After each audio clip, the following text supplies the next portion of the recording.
रविंद्र सिंह भाटी का Twitter account हो, हनुमान बेनीवाल की लोकसभा में एक बाइट हो, या फिर अशोक गहलोत की डीपी चेंज करने की बात हो, अरावली को बचाने का मुद्दा बहुत ही जोरों से चल पड़ा है।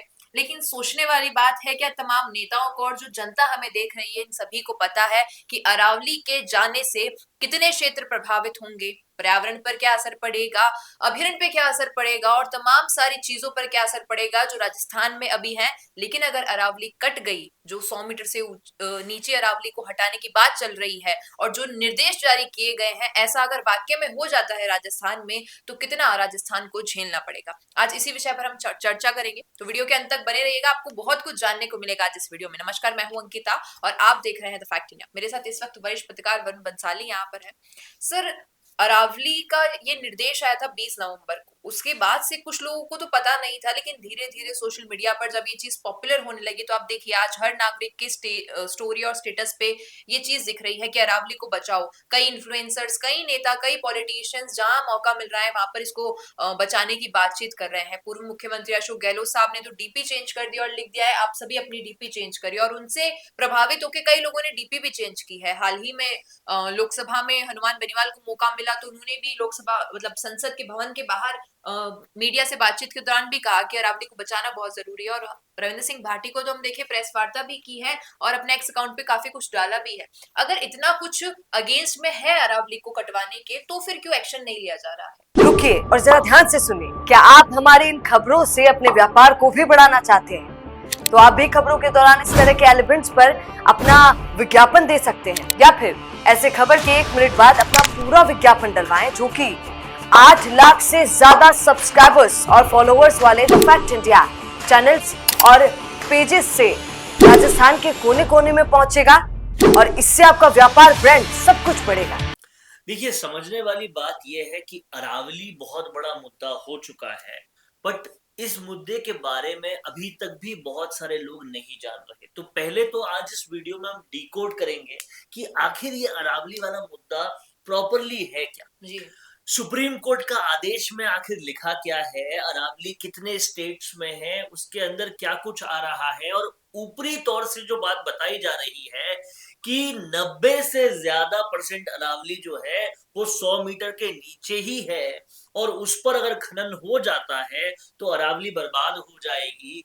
ये बात में कितना तथ्य है, ये सारी चीजों पर बहुत ही फैक्टफुली बात करने वाले, इसलिए आप इस वीडियो को पे आखिर तक रहिएगा और समझिएगा आखिर ये पूरा मामला है क्या। जी, तो देखिए अंकिता, सबसे पहले ये जो अरावली रेंजेस है, ये जो अरावली पहाड़ों का घेराव है, वो कहाँ-कहाँ आता है ये समझना जरूरी है। राजस्थान, हरियाणा, दिल्ली, गुजरात का कुछ हिस्सा, ये सारा इलाका जो है वो अरावली रेंजेस से घिरा हुआ है। और हमें समझना पड़ेगा कि अरावली रेंजेस जरूरी इतनी क्यों है।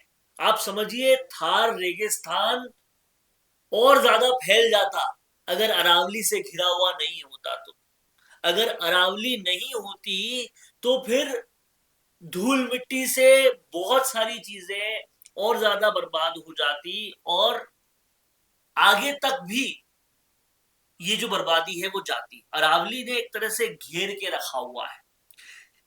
देश में कई बार जब जल संकट आया था तो अरावली के पानी से वो जल संकट दूर हुआ था। अरावली के अंदर बहुत सारे जनजीव जो है वो रहते हैं, बहुत सारे जो है जानवर भी रहते हैं, और अरावली के अंदर मिनरल्स भी हैं जिसके ऊपर नजर है, और जिसकी वजह से ये 100 मीटर के नीचे वाली पहाड़ियों में खनन की बात हो रही है। लेकिन अब समझना पड़ेगा कि आखिरकार ये जो 100 मीटर के नीचे की पहाड़ी में खनन हो सकता है, ये बात की शुरुआत कहां से हुई थी। असल में अशोक गहलोत सरकार के अंदर ये रिपोर्ट पेश की गई थी, और ये रिपोर्ट आ गई थी जी, कि 100 मीटर के दायरे के नीचे, हाइट के नीचे जो पहाड़ियां हैं वहां खनन कीजिए। तो अशोक गहलोत सरकार में ये रिपोर्ट आई थी, जिसके बाद अब की एनवायरमेंट मिनिस्ट्री, जो कि भूपेंद्र यादव की मिनिस्ट्री है, वो इस बात को लेकर सुप्रीम कोर्ट गई कि क्या हम इसमें खनन कर सकते हैं। अब आप इस बात को समझिएगा कि राजस्थान में जहां खनन सबसे ज्यादा होता है अरावली की पहाड़ियों में, वो इलाका उदयपुर है, महेंद्रगढ़ है, और ऐसे 2-3 और इलाके हैं, और कुछ हरियाणा में भी कुछ कुछ जगह पर यहाँ खनन होता है, जिसमें से उदयपुर की मैं बात बता रहा हूँ, 98% ऑफ अरावली पर खनन बैन नहीं कर सकते आप, इस आदेश के बाद भी नहीं कर सकते। उसमें महज 1 या 1.5% ही है उदयपुर और राजसमंद का मिलाकर, जहां पर आप खनन कर सकते हो।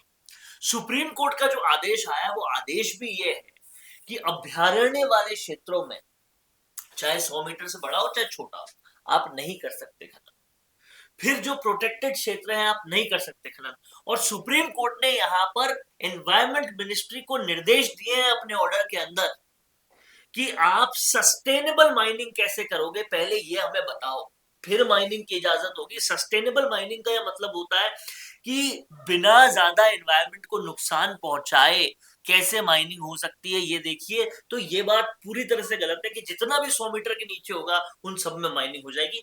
ये तो हुआ सरकार का पक्ष, लेकिन दूसरा पक्ष ये है कि अगर इन क्षेत्रों में जहां 1% या 1.5% जो माइनिंग कर रहे हैं, वो माइनिंग ना की जाए तो क्या होगा।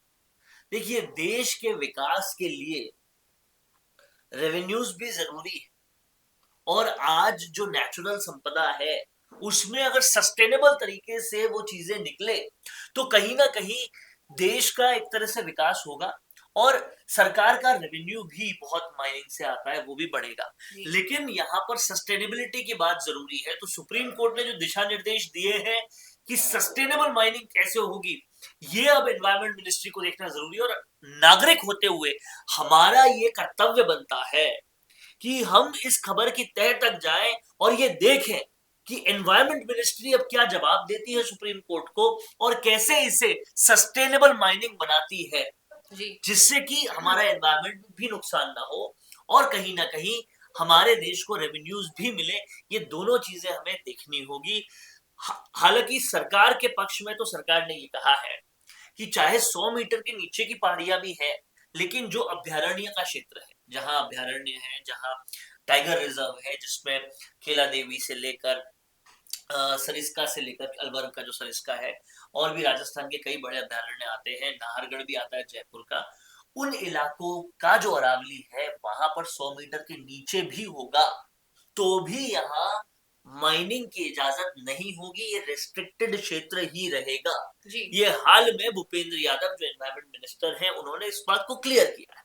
लेकिन ये तो वक्तव्यों में क्लियर हुआ, ये बात पूरी तरह से जाहिर भी हो जब यहाँ पर खनन की परमिशन मिले। इस बात को एज ए नागरिक हमें बहुत अच्छी तरह से फॉलो करना है, और ये फैक्ट इंडिया आपको फैक्ट पहुंचाते हुए फॉलो करवाएगा, क्योंकि अरावली ही वो क्षेत्र है जो थार डेजर्ट का और ज्यादा एक्सपेंशन होने से रोक रहा है, जिसने कई बार किल्लतों के वक्त हमें पानी दिया है, जिसकी वजह से एनवायरमेंट अभी भी बचा हुआ है। तो जाहिर तौर पर अरावली को बचाना जरूरी है, लेकिन किसी भी तरीके से लालच, देश का रेवेन्यू बढ़ना चाहिए लेकिन वो लालच के लेवल पे ना चला जाए, इसको देखने के लिए पत्रकार होते हुए हमें भी और सिटीजन होते हुए आपको भी इस खबर के तह तक रहना है, जागरूक रहना है, चौकन्ना रहना है, और सारे तथ्यों को जानने के साथ ही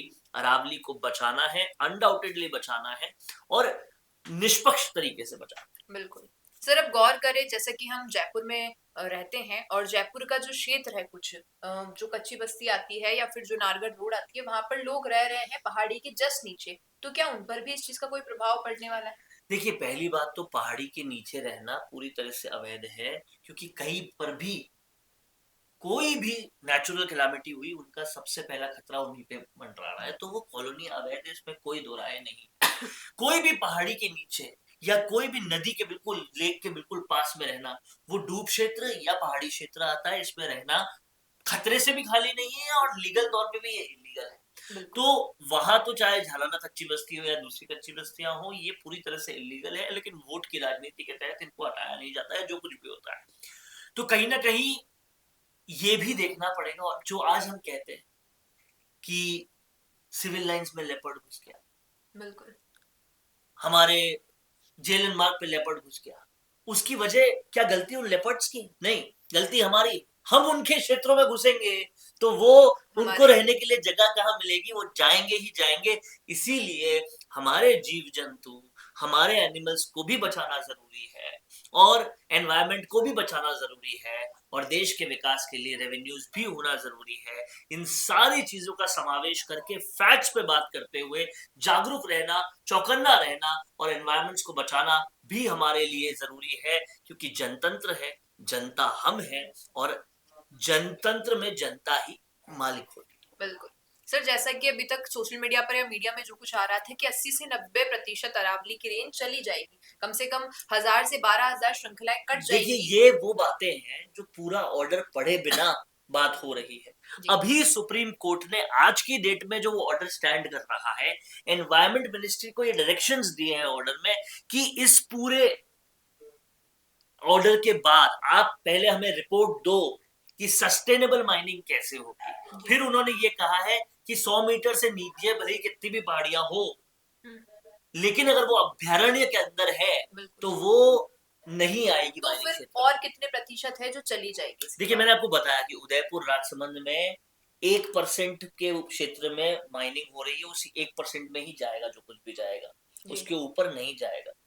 दूसरी बात, अभ्यारण्य के क्षेत्र को नहीं छोड़ा जाएगा और इस पर भी पहले रिपोर्ट देंगे सुप्रीम कोर्ट को एनवायरमेंट मिनिस्ट्री की इस सब के बाद भी जो बचता हुआ है उसमें कैसे सस्टेनेबल का मतलब होता है पर्यावरण को बचाते हुए माइनिंग कर सकते हैं, उस पर फिर सुप्रीम कोर्ट ऑर्डर देगा, तब वो ऑर्डर फाइनल होगा। अभी तक वो फाइनल नहीं।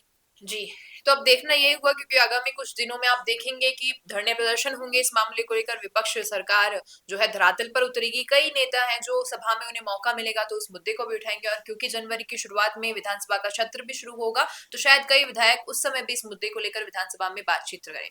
अब आपसे पूछना चाहेंगे क्या लगता है आपको, और आज इस वीडियो को देखने के बाद आपके मन में क्या कुछ क्लियर हुआ है, कमेंट में बताइएगा। और पसंद आया हो ये वीडियो तो इसे लाइक करना और ज्यादा से ज्यादा लोगों के साथ शेयर करना और हमारे चैनल द फैक्ट इंडिया को सब्सक्राइब करना न भूलना। धन्यवाद। बिजनेस अच्छा हो सकता है, लेकिन अगर नाम नहीं दिखा तो पहचान कैसे बनेगी?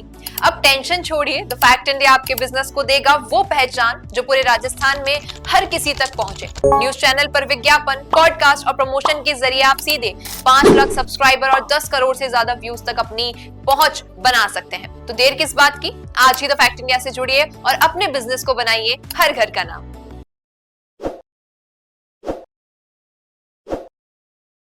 ताज़ा खबरों के लिए विजिट करें द फैक्ट इंडिया की वेबसाइट और डाउनलोड करें द फैक्ट इंडिया ऐप।